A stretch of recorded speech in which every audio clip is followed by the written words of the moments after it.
Good evening, friends. Am I audible to you?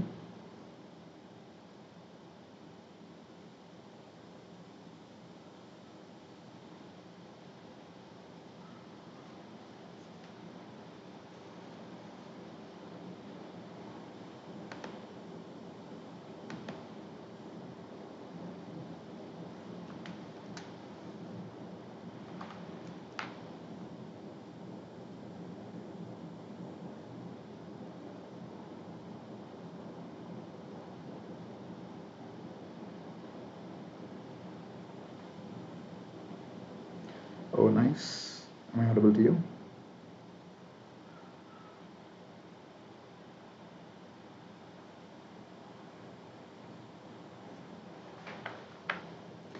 Okay. Good evening, people. So, this is a session on recall questions for microbiology.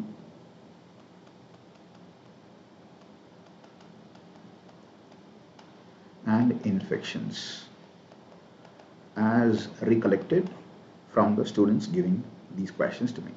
This is Dr. Meenakshi Sundaram here, and I'm an MBBS MD, gold medalist in MD exams, high order educator for biochemistry and microbiology for the past 11 years, and I've been successful in placing students in all top medical institutions every upcoming year. And even this year, there have been a lot of students who I have placed in the NEET PG top ranks, and I'm a prolific quiz master, international and national quiz master. Before we go to the topic, just let me tell you, there's a price rise of up to 20% on 8th June at 11:59 p.m. So today is 9th of June. So it could have actually happened. So please use code DRASM to get 10% discount. And these are the upcoming batches: Target NEET PG 2023 and Test and Discussion batch for repeaters June 2008. And these are the upcoming prices for the NEET PG subscription. You can have a look at it when you have time. Now let me tell you about the questions that have come in the exams. Yes. Very good. Thank you very much. So, am I audible to you, people? Good evening. Am I audible to you? Shall we start?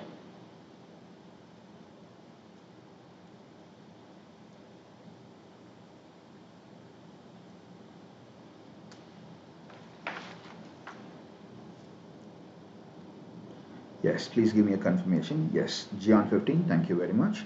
So, can you tell me what this is a picture of? This is a picture of what? If they say this is oral cavity and you have the nose involved in this area, this is the nose part, this is the oral cavity part. What do you think this will be if the patient is suffering from diabetes? If the patient is suffering from diabetes, what do you think is the diagnosis? Anybody?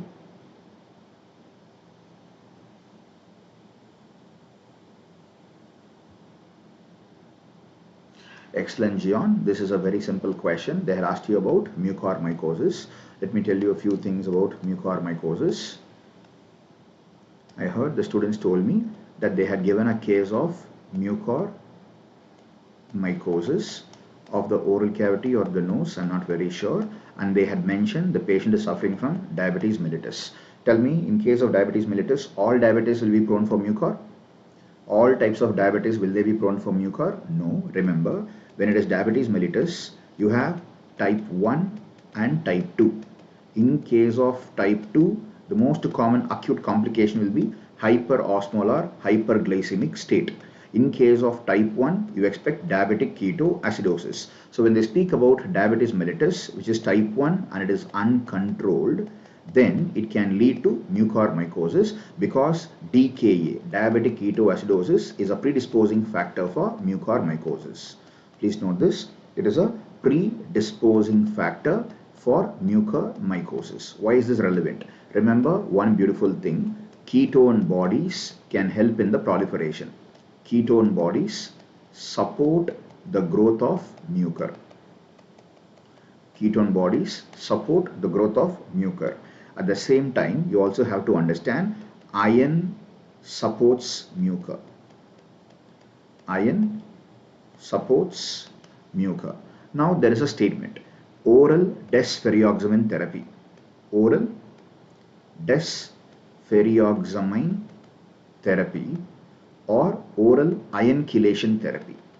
When they say there is an iron chelation therapy, it can predispose you to mucormycosis. Now that can be a confusing statement. People will think if I'm using an iron chelating agent, how can it be helpful for mucor?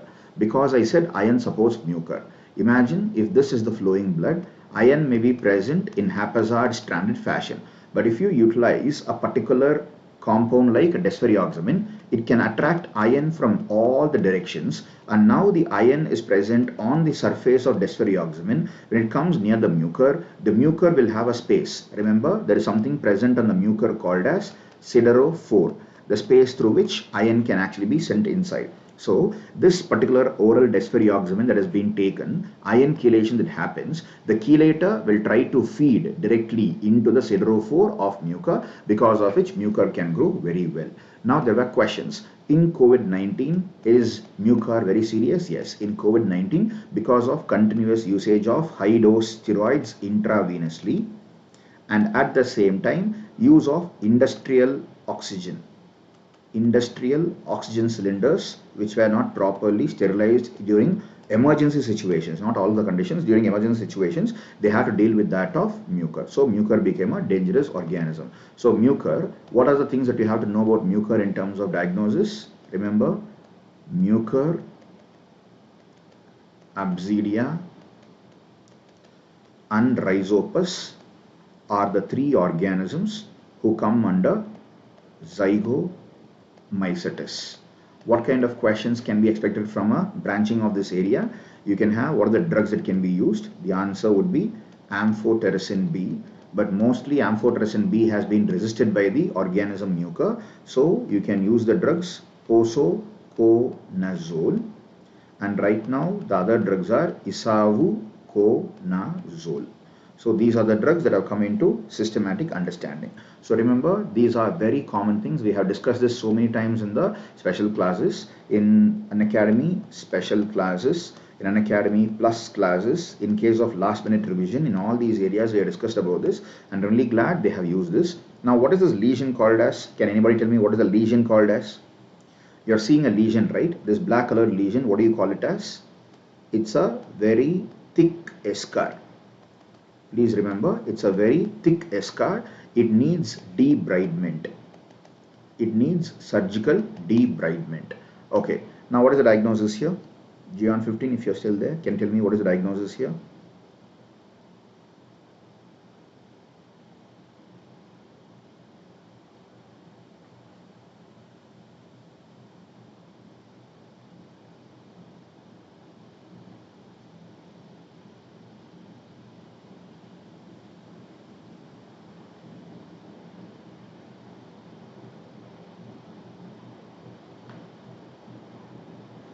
Okay, this is not sporotrichosis. This is a case of cat scratch disease. You have to remember, the scratching of the cat or the bite of the cat can spread an organism called as Bartonella henselae. Bartonella henselae is also referred to as Rochelimi henselae. Rochelimi henselae. And these are the lesions you are seeing because of the organism entry through. And this is the spherical or hemispherical smooth, spherical or hemispherical lymph node enlargement. And this is how the skin lesions can happen in case of Bartonella henselae. It is through the bite of a cat or the scratch of a cat. Now can you tell me, if Bartonella henselae attacks an immunocompetent patient, you get cat scratch disease. But if it attacks an immunosuppressed patient, what do you expect? This is not a fungal infection. This is a case of a bacterial infection. This is a bacterial infection, and this bacteria is Bartonella henselae, and this has actually caused these kind of skin lesions. And tell me, if at all this organism Bartonella henselae has attacked immunosuppressed people, what is the diagnosis? What is the diagnosis? If the organism attacks immunosuppressed people, the diagnosis is Bacillary Angiomatosis. Bacillary Angiomatosis. This happens in case of HIV/AIDS patients in whom Bartonella henselae has caused attack. If the same patient is immunocompetent, these are the two pictures. Remember, in the axillary area, if the lymph node is very smoothly grown, I'll erase this part. If the lymph node is very smoothly spherical, proper sphere is seen here, this is a clear case of understanding it as cat scratch disease. Doxycycline can be the drug of choice. Okay, now there was another question. Look at this part. They had said an IV drug abuser came to the emergency with infection. Did you see this question? John, others, whoever is online, did you see this question? They asked about IV drug abuser came to the emergency department with infection. What is the organism responsible? The three options they had given me were Staphylococcus aureus, viridans and pyogenes. Look at this part here. I do not know what was the reason for the emergency. If the emergency was because of endocarditis, if the reason was endocarditis, remember IV drug abuse, the most common cause of endocarditis would be Staphylococcus aureus. But if it is because of gangrene setting up, necrotizing fasciitis happening, it can be both Streptococcus pyogenes and it can be Staphylococcus aureus. I repeat, Streptococcus pyogenes can come into picture if the emergency is because of necrotizing fasciitis. Viridans is not very commonly known for causing emergency infections. I repeat, IV drug abuse, if it causes endocarditis, the organism should be Staphylococcus aureus. If it is not Staphylococcus aureus, the second most common cause of infective endocarditis in IV drug abuse patients is, do you know what it is? What is the second most common cause of intravenous drug abuse patients infective endocarditis? The answer would be Pseudomonas. In infective endocarditis, the second most common cause of infective endocarditis in IV drug abuse patients is Pseudomonas. The most common cause of endocarditis in intravenous drug abuse would be Staphylococcus aureus. But if at all it was a skin infection, then whether it is cellulitis, abscess, skin ulcer, necrotizing fasciitis, the answer differs. If it is cellulitis, the emergency will not actually be in the form of superficial cellulitis. Sometimes deep cellulitis can become a statement of emergency. At that point of time, in cellulitis, it can be both Streptococcus pyogenes or Staphylococcus aureus. In case of abscess, it is most commonly Staphylococcus aureus. But an abscess formed in a surgical fashion in intravenous drug abuse can always be a mixture of aerobic bacteria. So it means you will be also having anaerobic bacteria along with that. So you can expect a foul smelling odor. You cannot say a single organism. In case of skin ulcer, it can be any bacteria. But in case of necrotizing fasciitis, please think of Streptococcus pyogenes. Have I made it clear, John? John, have I made it clear?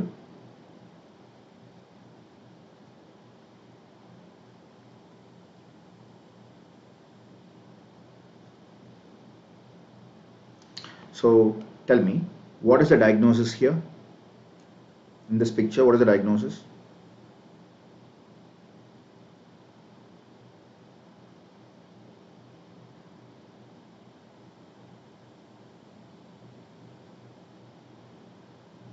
What do you think is the diagnosis? It happens in every teenager during adolescence. Pollution can increase this. Hormonal imbalance can cause this. What is the diagnosis? Very common skin condition in case of teenagers, adolescents, during adolescence, when the pollution is higher, hormone imbalance. What do you think is the diagnosis? Excellent. This is a case of acne. The most common presentation of acne would be acne vulgaris.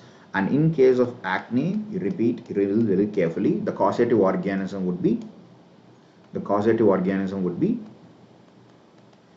cutiform acnes or Propionibacterium acnes. And this organism is how it looks. This is how it looks. It's a gram-positive organism. Remember, it is Propionibacterium acnes. It belongs to the gram-positive bacilli. Sometimes, very rarely, it can look like a Coccobacilli also. What is the treatment of choice? Generally, in case of acne, people have been prescribed clindamycin. Adapalene has been given in certain situations. and some people have been used tretinoin. Tretinoin. There was one clinical question where they asked, what is the rationale behind usage of vitamin A retinoic acid? Retinoic acid has been used in what situation? Retinoic acid, remember, is a type of vitamin A vitamins. Vitamin A has different vitamins. It has retinol, it has retinal, and it has retinoic acid. Retinol and retinal, both of them are important for Wall's visual cycle. Wall's visual cycle, it is for both dark vision and night vision. But in case of retinoic acid, they are important for turnover of epithelium. It is important for turnover of epithelium. So when you keep on using high dose retinoic acid, the layer that contains the acne will be peeled off, newer and new layer, and new turnover can happen, through which you will be able to come across this particular part. Is that okay? Yes. Now there was another question. They had asked this statement, they had said this statement, let me read this for you. A patient can't touch his head to his thorax, that is, the patient has nuchal rigidity. The patient has nuchal rigidity and he has high values of protein. Proteins are elevated and neutrophils were shown in the picture. Neutrophils were shown in the picture and the CSF was cloudy. If they say the CSF was cloudy, it is not a very clear statement, but if they mention it is cobweb in nature, then it is definitely tuberculous meningitis. If it is cobweb, it is tuberculous meningitis. If they say, now there is another question. Some people are saying the question was about meningitis, elevated neutrophils were there, but glucose was only 15 milligrams per deciliter and it was gram-negative organism seen in the picture, then this is a case of bacterial meningitis. Let me tell you this very clearly. This can be a case of bacterial meningitis. Shall I explain how to differentiate? Would you want it? Shall I explain it to you how to differentiate between these two? Do you want to learn?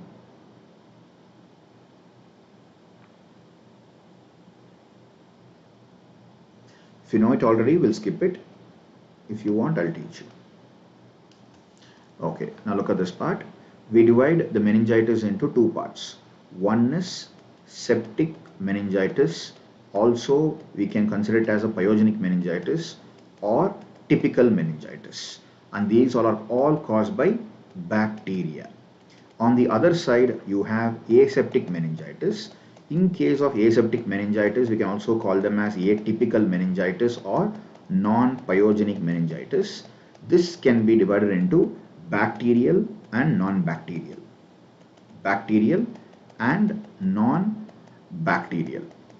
In that, the best example of bacterial atypical meningitis would be an atypical bacteria called as MTB. MTB sits in this particular area. Now look at this part. You have to focus on a non-bacterial source that can either be viruses or they can be fungi. Sometimes they can be parasites. They can be parasites. So I repeat, you can have aseptic, atypical, non-pyogenic meningitis, which can be caused by either bacterial or non-bacterial sources. If it is a bacterial source, it is MTB. If it is non-bacterial source, it is viruses, fungi and parasites. Now in these conditions, how do you look at the CSF? In case of CSF, in case of bacterial pyogenic meningitis, you will see pus. Pus means, let me write you this part here. What is pus? Pus is equal to dead neutrophils plus or minus alive neutrophils plus bacteria slash the fungus aspergillus slash candida plus the plasma plus the proteins. All these together will be constituting something called as pus. I repeat, if you want to call it as pus, the neutrophils should be dead. And along with the dead neutrophils, alive neutrophils may or may not be present. But the causative organism bacteria should be present. The Aspergillus and Candida may be present, plasma can be present, and protein should be present. And what the protein is made up of? The protein is made up of the antibodies and the complement factors, most commonly. Okay, now look at this area. In case of CSF, if it is a pyogenic infection, pus pyogenic, so pus should be present, plus glucose should be extremely low. Glucose should be extremely low, generally less than 10 milligrams per deciliter. Why? Because normal CSF glucose is approximately, normal glucose in CSF is approximately equal to 40 milligrams per deciliter. How did they arrive at this number? Because they understand the fasting plasma glucose. Fasting plasma glucose is taken at an average of 100 milligrams per deciliter. So you take the 40% of plasma glucose to be present in the CSF. 40% of plasma glucose should be present in the CSF. So in the CSF you have pus, glucose extremely low, and the proteins will be elevated. Why? Because in case of pus, I told you proteins are present. Now what about this atypical bacteria called as MTB? MTB is an atypical bacteria. If it is atypical bacteria, it does not multiply rapid fast. It doesn't multiply fast. So doesn't utilize glucose very badly. Doesn't utilize glucose vigorously. I'll use a different color here.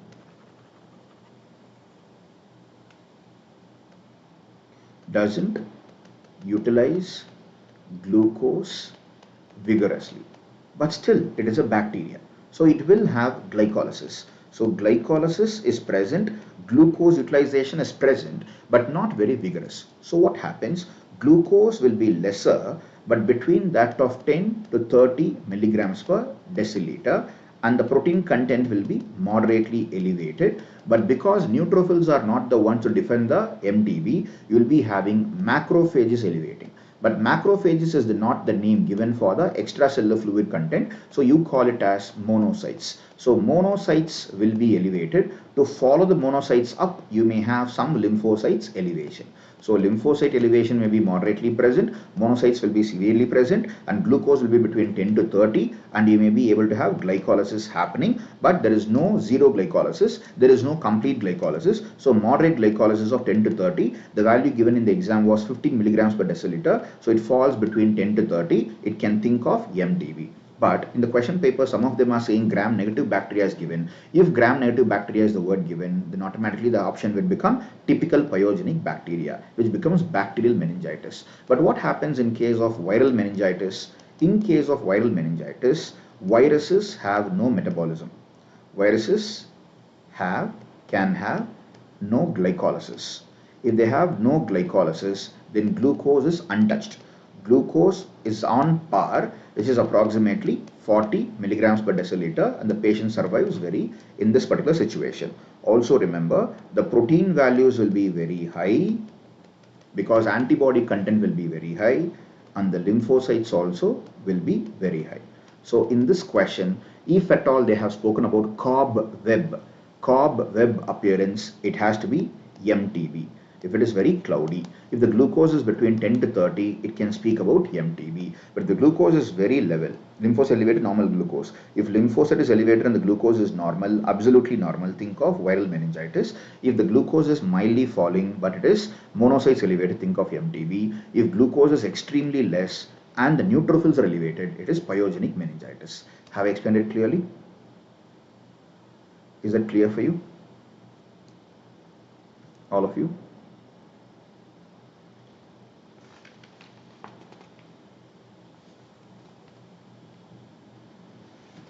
Okay. Do you have any questions? For those people who have any difficulty, you can ask me if you have any questions. We still have 5 more questions. Tell me, do you have any questions to ask me regarding anything at all? About your preparation, about your performance, about your future. If you have any questions, you can ask me.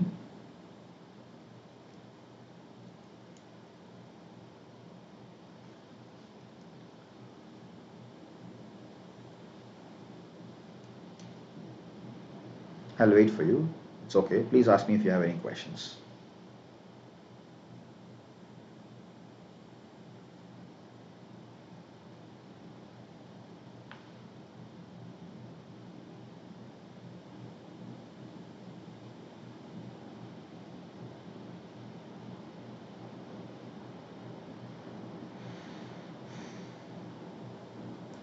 I'm sorry, what is fifth year? I'm not very sure. What is fifth year?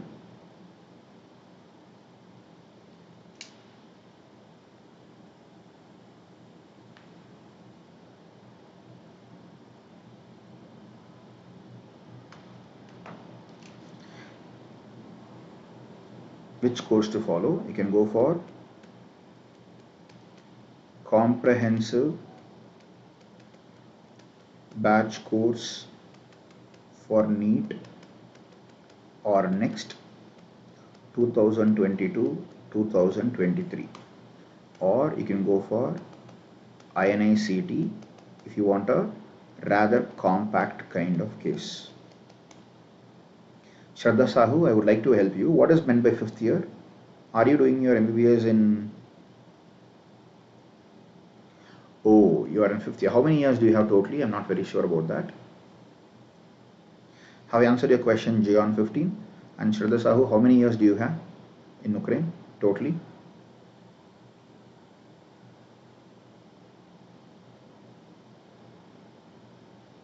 Six years. Okay.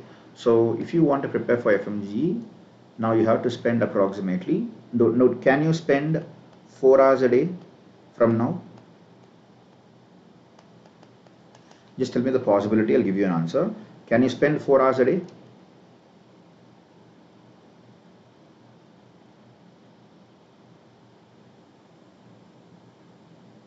Yes. So what you do is, you take up one particular week and you have to read 4 hours a day, at least for 5 days in a week. It means 20 hours you have. In these 20 hours, you spend 10 hours at the rate of 1 hour per subject in reading the theory of the subject, and 10 hours for the same subjects but doing the MCQs. You keep doing it every week for the next 10 weeks.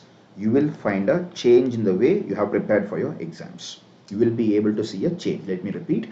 If you can spend 4 hours a day for 5 days for ultimately preparing for FMG from now, you can have 4 hours a day for 5 days, which amounts to 20 hours. In that 20 hours, split it into 2 10 hours. One 10 hour is for 1 hour per subject for theory, and for the same subjects 1 hour per subject for MCQs. You keep doing it regularly for 10 weeks, and then you repeat with another 10 subjects. Totally you have 19 subjects. For 10 weeks you do first 10 subjects, in the next 10 weeks you do the next 9 subjects, and you keep on repeating and you keep on doing it for the next 1 year. You will never know what magic can happen. You will clear the exam. And this is my humble advice, and this is my humble suggestion. You can do this. Will you be able to do this? Theory from a particular topic, chain it C. Okay, so the same logic applies if you can work in such a way.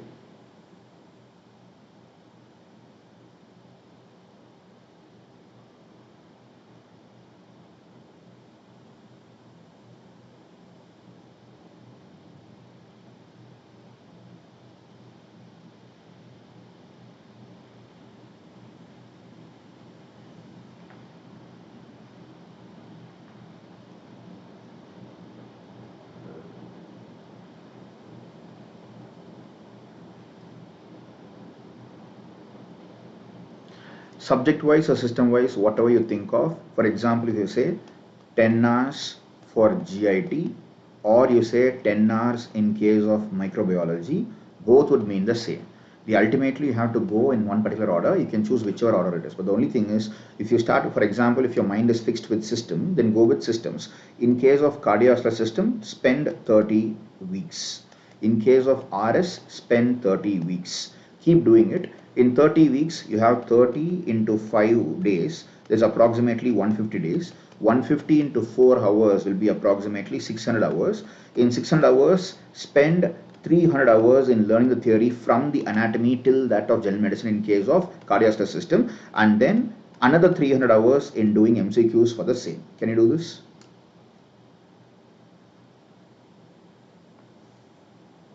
Can you do this?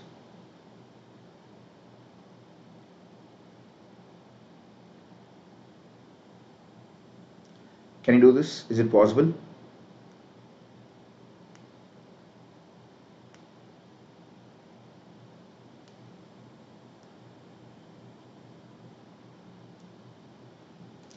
Okay, now let's look at the next question. You have a gram positive versus gram negative cell wall. They are asked a question.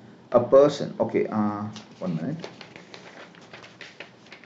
Yes, they asked a question.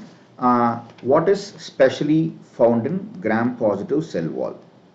What is specially found in gram positive cell wall? Now, in the given options, you don't have the right answer at all. The given options were capsule, lipopolysaccharide, peptidoglycan, and flagella. These are the 4 options given. Let me repeat this. Capsule, lipopolysaccharides, peptidoglycan, and flagella. And if the question was about gram positive cell wall, I don't think it is the right question. If it was a gram negative cell wall, we have an answer. That answer is lipopolysaccharide. The special component of a gram negative cell wall is lipopolysaccharide. Let me tell you why. Look at this part. If you have a gram positive cell wall, think about the options. A capsule is present not only in a gram positive organism, it is present in both gram positive and gram negative organism. Lipopolysaccharide is the outermost layer of a gram negative organism only, except in case of one bacteria called as Listeria, where it looks like a lipopolysaccharide. LPS like substance is present, but generally LPS belongs only to a gram negative organism. The third option is peptidoglycan. Peptidoglycan is a meshwork, and that meshwork is present in case of both gram positive and gram negative cell wall. What is the meaning of this? You have peptidoglycan meshwork like this. Let me tell you the components of peptide. The peptide component of peptidoglycan and the glycan component of peptidoglycan both have a role. What are the peptide components? You have D-ALA, D-ALA. You have D-ALA separately, D-glutamate separately, and you have diaminopymelic acid. These are the peptide amino acid component of peptidoglycan. The glycan component is N-acetyl glucosamine and N-acetyl galactosamine. N-acetyl glucosamine and N-acetyl galactosamine. So when all these things are coming together, they will form a meshwork. That meshwork requires an enzyme called as transpeptidase. Now when these come together to form a transpeptidase linkage, you will have a meshwork. This meshwork is called as cell wall, and that cell wall is very thick in case of, I repeat, the cell wall is very thick in case of gram positive organism, and it is the outermost layer. It is the outermost layer, while cell wall is very thin in case of gram negative organism. It is sandwiched. It is sandwiched between the cell wall and, it is sandwiched between the outer membrane and the inner membrane. It is between the outer membrane and the inner membrane. So look at the picture here. We'll have a look at the picture here. Have a look at this. I'll erase all the annotations given here.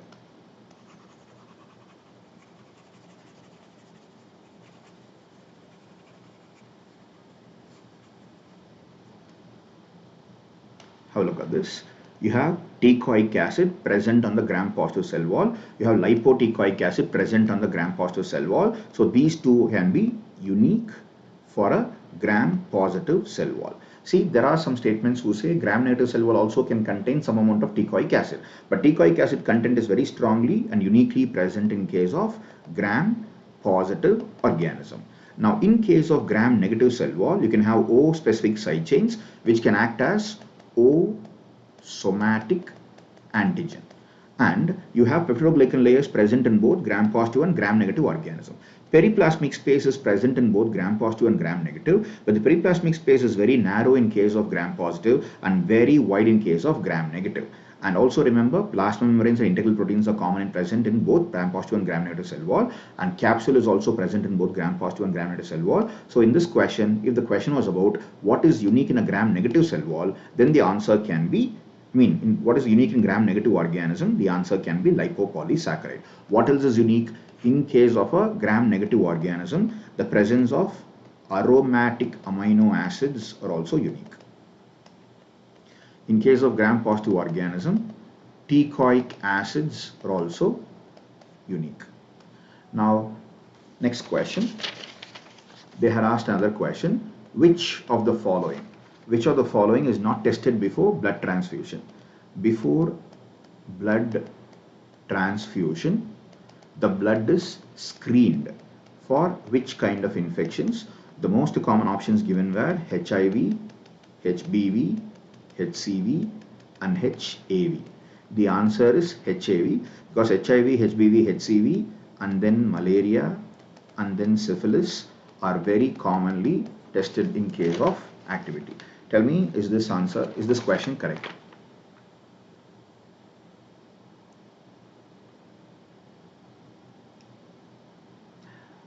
Good evening, Sri Lata Islavat. Is the question correct? Yes, super. So remember, HIV, HBV, HCV are always a must to go for a screening. And also remember, there was a question about HIV. HIV 1 and 2, both are screened in case of blood transfusion, not just HIV 1. At the same time, BV and CV can be done. In case of BV, HBs antigen should be tested, and in case of HCV, the antibodies also can be tested. Okay, let's look at the next question. They had looked for a diarrhea. Okay, look at this. They are asked for how do you sterilize the Petri dishes? How do you sterilize the Petri dishes? The Petri dishes are sterilized using sterile bleach solution, and I do not know what were the options given very clearly. What are the options given? Were it ethylene glycoside, glutaraldehyde, hydrogen peroxide? It should be ethylene oxide, I believe. Ethylene oxide, glutaraldehyde, H2O2. Have they given hypochlorite in the options?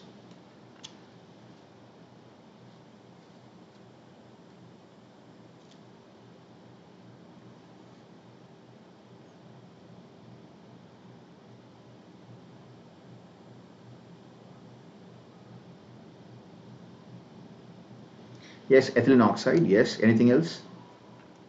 I have the options here. For disinfection of Petri dishes, that is disposable culture Petri dishes. Do you remember the other options? Ethylene oxide, glutaraldehyde, H2O2, hydrogen peroxide. Any other option? Was sodium hypochlorite present? Sodium hypochlorite was present. Was it present in the options?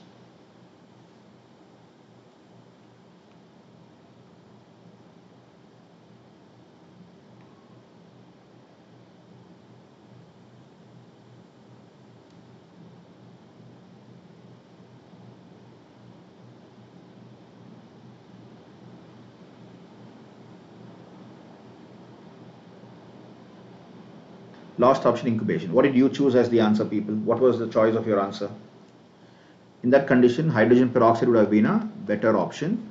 Then ethylene oxide would have been a better option. But the best option would be sodium hypochlorite. Look at this part here. Generally, when you want to go for Petri dish availability, you have to use a soft, non-abrasive cloth. It should be an antibacterial dish soap and warm water, and then gently clean and rinse the whole area. And the Petri dish should be free of all muscular debris. That is, solid debris should not be available. Then no soap residue also should be present. And then you place the Petri dish in a sterile bleach solution, one at a time for approximately 2 minutes each. This is the best way of sterilizing the Petri dish. Yes, you can choose hydrogen peroxide. What is the logic here? Look at this part.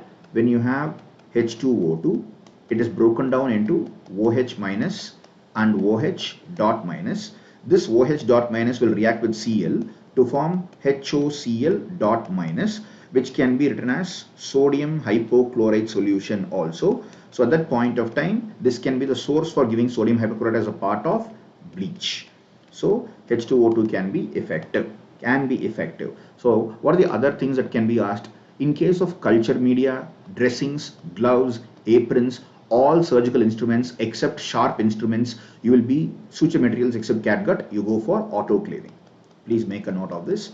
Autoclaving is done for other culture media. We are not speaking about Petri dish anymore. We are not speaking about the dish. We are speaking about the medium. For culture medium, it is autoclaving. For dressings, gloves, aprons, all surgical instruments except sharp, you will be going for suture materials except catgut. Suture materials go for autoclaving, except in case of catgut. All surgical instruments except the sharp instruments go for autoclaving. Now when they ask you about the culture media, which are heat labile culture media, then the answer would be tyndallization. If it is high protein material, you go for inspisation. Can you give me an example of an egg containing media?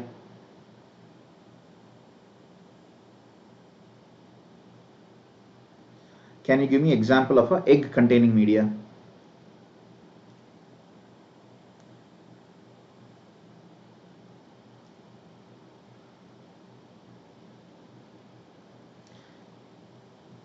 Excellent. So in case of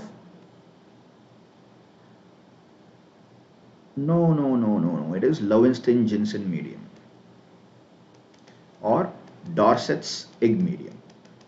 The place where you try to grow MTB bacillus, in those areas you can go for inspisation. Okay. Now look at this. Drift and shift is a property of which virus? Drift and shift is a property of which virus?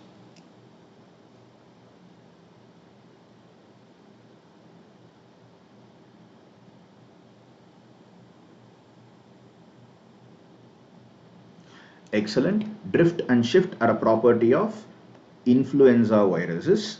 And influenza viruses belong to which group of viruses? They belong to orthomyxoviridae. They are orthomyxoviruses. And you can have two concepts of drift and shift. What is drift? Drift happens slowly. It happens step by step, while shift happens drastically. Look at this part. If at all I keep this as a line of deviation, if at all somebody is deviating like this is called as drift. If somebody deviates like this is called as shift. What are the exact differences? In case of drift, you look for point mutations in both H and N. Both H and N may have mild amount of variations. And drift is a property of both A and B viruses, not restricted to only A. Shift is the property belonging only to the A. That is why epidemics and pandemics can happen in case of A. Drift is a gradual change, and remember, it is a point mutation. When they ask you point-based questions, you have to understand drift happens in both A and B. It can be causing the reasons for the local epidemics, and drift can happen because of point mutations, while shift can happen because of reassortment of genes. While drift is a gradual change, shift is a sudden change, and the spread can be explosive. Is that okay? Yes, very good. That question was asked. I'll answer this question. Let me tell you which question it is.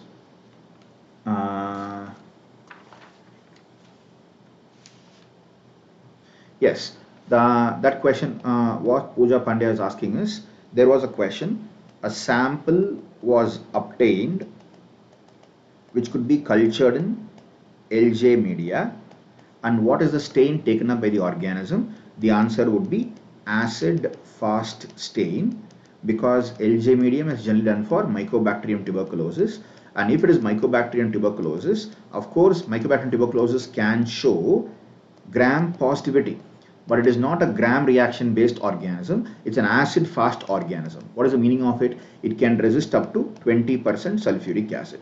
Have I answered your question, Pooja? Poojan? Have I answered your question, Poojan Pandya?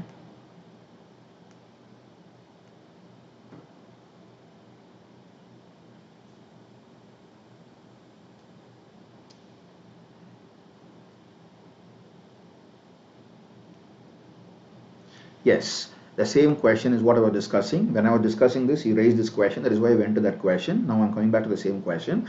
You say drift. The drift is due to the point mutation of both H and N antigen. H is hemagglutinin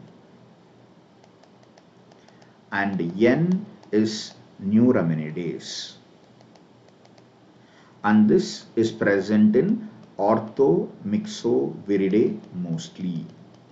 So influenza virus contains both H and N antigen. The H is known for causing heme agglutination, while N is capable of causing reversal of heme agglutination, which is called as elution. And so neuraminidase and hemagglutinin, I repeat, hemagglutinin and neuraminidase, both are capable of being seen on influenza viruses. Is that okay? I do not know why you're concerned about parainfluenza. Influenza is the virus where you will be able to have A and B types, and in A and B types both H and N antigens are present. So if they're looking for which virus has both hemagglutinin and neuraminidase, the answer has to be influenza virus. Any other question? Okay, now look at this. This is a case of Myasthenia gravis. Myasthenia gravis, and Myasthenia gravis is because of autoantibodies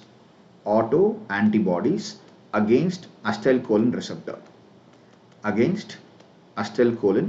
receptor. This belongs to what type of hypersensitivity reaction? The answer is type 2 hypersensitivity reaction. It is a type of type 2 hypersensitivity reaction. Is that clear? And what happens? Remember, if this is the receptor for acetylcholine, and acetylcholine is supposed to come and sit, but the acetylcholine's antibodies are coming and sitting on the receptor, because of which acetylcholine is not able to sit. There is no excitation. There is no excitation. Because there is no excitation, there is no contraction. And if there is no contraction, you can expect flaccid paralysis. So this flaccid paralysis is the reason why you have this kind of eye symptom, type 2 hypersensitivity reaction. Okay, next look at the picture here. And there was a question about the drug of choice in Legionnaire's disease. Drug of choice in Legionnaire's disease. Remember, when you have Legionella pneumophila attacking a person, Legionella pneumophila can cause two types of illnesses. One is it can cause a flu-like illness, which can be self-resolving, referred to as Pontiac fever. And it can also cause a very severe disease called as Legionnaire's disease. And what are the clinical features of Legionnaire's disease? You have headache and you have diarrhea. This can lead to hyponatremia, also can cause atypical pneumonia. And when you look at the clinical examination, the sputum examination reveals many neutrophils, but very few gram-negative bacilli. That will be Legionnaire disease, Legionella. In that, remember, macrolides, fluoroquinolone should be the drug of choice. Oral macrolides like azithromycin will be the best choice forward. What was the answer given? What was the option given?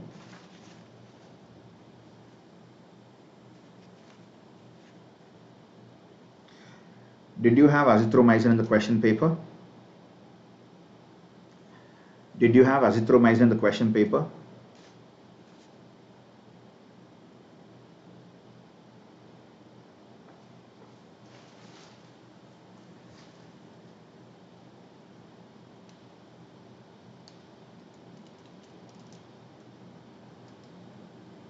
Yes. So the answer for Legionnaire disease drug of choice would be azithromycin. I repeat, first go for macrolides. then go for fluoroquinolones. If macrolides are given a choice, the first macrolide you should think of would be azithromycin. Next question was about the blood bag should be disposed into which category of bag? Blood bag. Have a look at this. This is from JIPMER.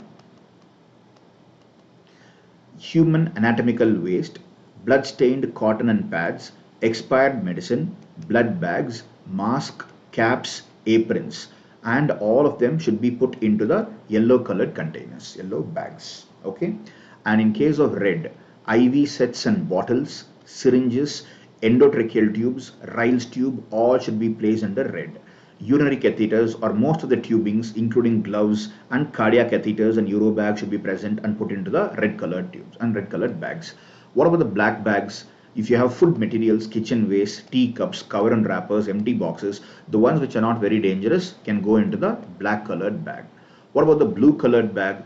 Used vials, all glass bottles, used ampules, sharp instruments, razor blades, surgical blades, needles, suture needles, lancet, all of them can go into blue. So how do I remember? If something is sharp, please put them into blue. If something is not dangerous, put them into black. If something is rubbery or like a tube, put them into red. But if it is a blood bag or mask or a combination of medicines and anatomical waste, put them into yellow bag. Is that okay?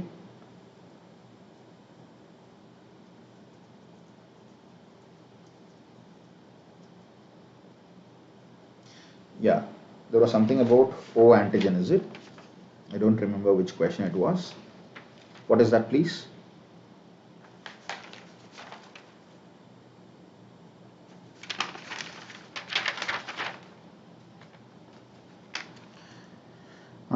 They had given me another question about patient with history of travel, abdominal pain, and diarrhea. What is the investigation of choice? Remember, if you are able to establish the diagnosis as typhoid, if the establishment of diagnosis was typhoid or you have typhoid in your mind, if you have typhoid in your mind, then what can you go for? There is a logic called as BASU. You have to ask yourself which was the timeline. At the end of first week, go for blood culture. At the end of second week, go for antibody. At the end of third week, go for stool culture. At the end of fourth week, go for urine culture. So antibody will come for Vidal. Vidal is done in the second week. Did they give you the timeline? Did they give you the timeline? If it was just for 3 days, then it is none of them can be helpful. But between the 3 days and the 6 days, the best answer would be blood culture. But between the first week and the second week, you can go for Vidal testing. Is it okay? Yes. Okay. Any other question that we have missed? I think there is one more question. Which organism does not have a cyst phase? Did you have such a question?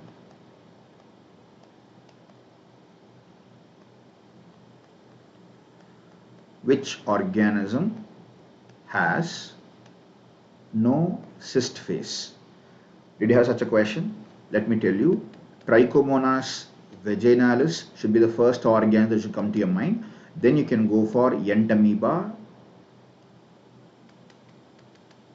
Dientamoeba fragilis, in some cases Entamoeba coli. But more than this, I will think of Trichomonas vaginalis and Dientamoeba. E. coli diarrhea, I am not very sure. If it is E. coli, see, I am answering the question based on typhoid. For those people who told me typhoid, this is the answer. But if it is just E. coli diarrhea, if it is just E. coli diarrhea and there is a mild abdominal pain, you can go for stool examination and culture. If it is just diarrhea, stool examination and culture will be the investigation of choice. Is that okay? Madhusudan Ganveer.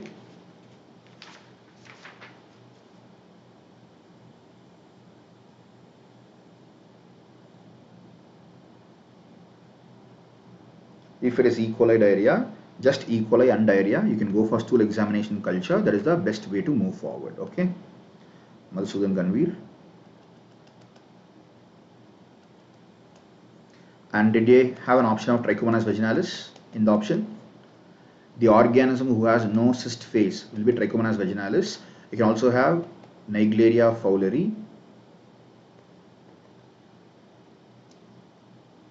Anybody else? Can you confirm whether this option was there?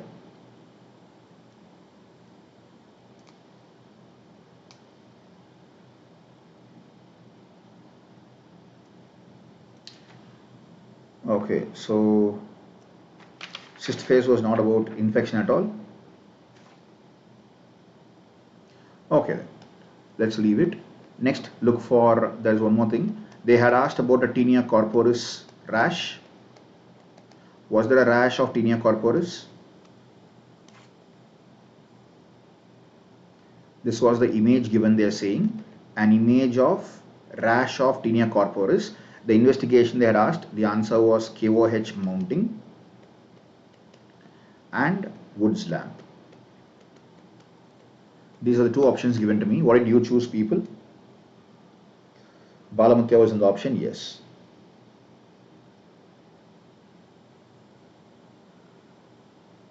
Commensal or pathogenic E. coli, you can follow zymodeme pattern. When the zymodeme patterns align, in case of E. coli, which is pathogenic and invasive, has a different type of zymodeme pattern. Zymodeme pattern done using electrophoresis. Is that okay?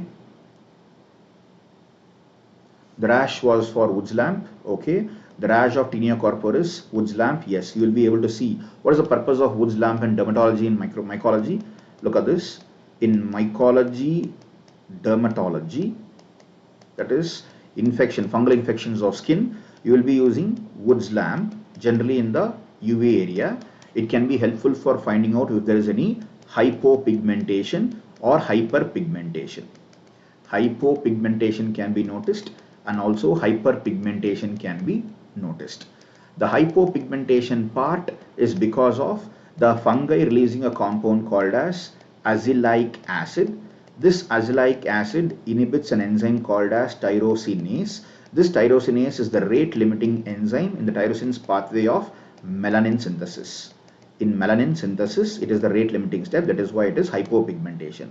And hyperpigmentation is because of accumulation of all kinds of melanocytes to fight the infection along with the macrophages. Both can be present. And if you want to take a diagnosis of tinea corporis with the help of the skin rash, then you can go for KOH mount if you want to demonstrate the bacteria. Demonstrate the fungus. If you want to demonstrate the fungus, you go for KOH mount. And the KOH is important because the KOH can destroy the skin debris. It makes the organism look better. But if you want to look at the rash better, you go for Wood's lamp. The option is about you. Okay. Okay, last question. There is one more question left. That said, yes. Woman was stung by a bee. Bee sting belongs to what kind of hypersensitivity? The answer is type 1 hypersensitivity reaction. Type 1 hypersensitivity reaction. Why? Because the bee sting is injecting a venom more than the poisonous part of the venom. More than the poison, you have the antigenic portion of the venom becoming more dangerous and is eliciting an allergic response. That allergic response can either be localized or it can be systematic. Once it becomes systematic, it can even cause anaphylaxis and death. Now, what are the other types of type 1? You can have atopy or atopic dermatitis or asthma, which is attacking RS. Both can be a component of localized type 1 hypersensitivity. The bee sting can lead to anaphylaxis, that is systemic form of type 1 hypersensitivity. Is that okay? Have I answered this question? So what antibodies will be involved? In case of type 1 hypersensitivity reaction, IgE antibodies are involved, eosinophils are involved. In which other condition these two can be involved? They both can be involved in parasitic infestations also. Parasitic infestations also. And what is the weapon of these two things? To release and attack mast cells, where the mast cells can release histamine. And when histamine is released, will it be painful? Release of histamine, will it be painful? Release of histamine, will it be painful? Histamine release will not be painful, it will be itchy. While bradykinin and slow reacting substances of anaphylaxis are the ones who can be leading to pain. So when there is allergy, it is not generally painful, it is itchy, or it can be anaphylaxis or swelling. And last question for the day. Divya Yellapu, we have already answered the question about what is present in gram-positive. In gram-positive, they had given me options of capsule, lipopolysaccharide, flagella, etc. Flagella can be present in both gram-positive and gram-negative. Capsule can be present in both gram-positive and gram-negative. Peptidoglycan can be present in both gram-positive and gram-negative. Lipopolysaccharide is present in gram-negative. So do you have any other option other than this, Divya Yellapu? Other than capsule, lipopolysaccharide, flagella and peptidoglycan, do you have any other option for gram-positive? And the last question is sclerotic bodies. Sclerotic bodies are found in which group of organisms? Sclerotic bodies are found in case of chromoblastomycosis. These sclerotic bodies are referred to as copper colored bodies or copper penny bodies, also referred to as medlar bodies. And the chromo is because of this, the name actually sticks. Also, it is capable of causing violet colored wart-like lesion. And also the causative organisms are copper colored soil saprophytes. Copper colored soil saprophytes. Who are they? It can be Cladosporium, Phyllophora, Fonseca, etc. And chromoblastomycosis is a type of subcutaneous mycosis. This has become very famous in the last 1 year because it has appeared twice in the NICT exam, once in the NEET PG 2022 exam. It has happened in the FMGE exam also. So if you're preparing for the next exams, make sure that you will get the answer. You will be able to remember this. Yes, so gram-positive organism, only present in gram-positive organism cannot be any of them, and the answer would be teichoic acid. So the question might be wrong. In case of gram-negative organism, you will be having the lipopolysaccharide. In case of gram-positive organism, you can look for teichoic acid. In case of chromoblastomycosis, how to diagnose Enterococcus species? Enterococcus species, you first subject them to 40% bile because these organisms are resistant to 40% bile along with Streptococcus bovis. The Streptococcus bovis also belongs to group D. Enterococcus also belongs to group D. These are also resistant to 40% bile. But Enterococcus is also resistant to 6.5% NaCl, while S. bovis is susceptible to 6.5% NaCl. Also, there is another test called as PYR test. PYR test is positive for Enterococcus. Okay. So let's revise all the questions that have come up which we discussed. I'll tell you the question and the answer faster. We'll finish this in just 1 minute. Mucormycosis, diabetes, in case of nose, eschar, surgical dissection, amphotericin B, and you'll be able to have diabetic ketoacidosis becoming a predisposing factor. And this is cat scratch disease caused by Bartonella henselae or Rochlenia henselae. In case of immunosuppressed people, you call it as Bacillary Angiomatosis. And in case of IV drug abuser, because it came into emergency, I'm not very sure what was the reason for emergency. It was endocarditis. The most common cause is Staphylococcus aureus. The second most common cause is Pseudomonas. If it is necrotizing fasciitis, it can be Streptococcus pyogenes, later Staphylococcus aureus. Cellulitis, it can be Streptococcus pyogenes and Staphylococcus aureus. But most commonly, if it is necrotizing fasciitis, think about Streptococcus pyogenes. This is acne. The causative organism is Propionibacterium acnes.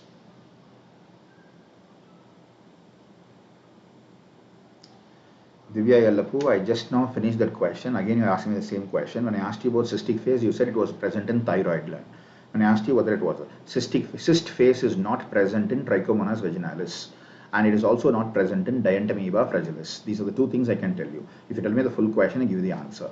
Okay, now this is about the nuchal rigidity. If the protein levels are higher and cobweb is present in the CSF, you can think of MTB when the glucose is 15. I've given you the reasons for which to choose and what to choose in case of atypical meningitis, septic meningitis, or fungal meningitis or viral meningitis. In viral meningitis, glucose levels are almost normal. Okay, next you have gram-positive organism discussed. And I told you about the cell content, and in case of blood transfusion, we'll screen for HIV, HBV, HCV and malaria, but not for HAV. And in case of Petri dishes, you can go for sodium hypochlorite solution in bleach. If it is not present, you can go for hydrogen peroxide, rarely ethylene oxide. An autoclaving is done in case of culture media. And in case of heat labile culture media, go for tinlization. In case of high protein content of egg containing media, go for inspissation. And drift versus shift in case of influenza, hemoglobin and neuraminidase both are present in influenza. And the sample obtained was cultured in LJ media. What is the organism staining with? If it is MTB, it stains with acid fast staining. Myasthenia gravis, type 2 hypersensitivity. And in case of Legionnaires disease, the drug of choice will be azithromycin, and red colored bag will be for tubes, while yellow colored bag is for blood bags. And E. coli diarrhea, go for stool examination and culture. Cyst phase is not present in Trichomonas vaginalis. The options are, if these three are the options, cyst phase is not present in Trichomonas. Mycology dermatology, Woods lamp hypopigmentation, hyperpigmentation. And type 1 hypersensitivity is for women being stung by a bee, IgE antibodies and eosinophils. Copper colored sclerotic bodies, chromoblastomycosis. And enterococcus, you can do this. And CSF wet mount, can we comment on the organism or not? I don't understand why you're asking me these questions. You have to comment on which organism it is if it is needed. Okay, so I hope I have answered all the previous recall questions from this area. So thank you very much, all of you. Wishing you all the very best. If you have given this exam very well, and if you'll be clearing this exam, congratulations to you. If you're very confused and you're going to start reading again, it's okay. You can start at any point of time. Never ever fear anything else. When you're working hard, you don't have to worry about anybody else. Just focus on your hard work. And these are all the recall areas. Look at the other recall sessions also. Make sure you focus on those high yield areas. You will win it. You all will be winner. All the very best. Thank you. Good night.